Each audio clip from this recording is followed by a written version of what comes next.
ஹஜ்ரத் அலி கர்ரமல்லாஹு வஜ்ஹு இடத்தில் கேட்கப்பட்டது, இல்ம் சிறந்ததா செல்வம் சிறந்ததா என்று.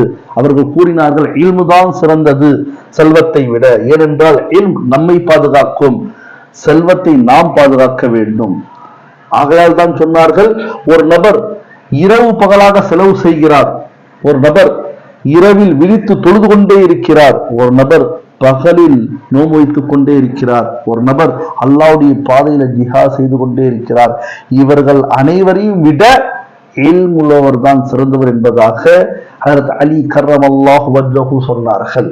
ஏனென்று சொன்னால், இல்மை செலவு செய்தால் இல்மு குறையாது, செல்வத்தை செலவு செய்தால் செல்வம் குறைந்துவிடும். இல்ம் அந்த செல்வத்தையும் பாதுகாக்கும், எல்லோரையும் பாதுகாக்கும். ஆனால் செல்வம் யாரையும் பாதுகாக்காது, அதிகபட்சமாக அவனுக்கு மட்டும் பாதுகாப்பாக இருக்கும். அதுவும் அல்லாஹ்வுடைய புறத்திலிருந்து அவன் செலவு செய்தான்.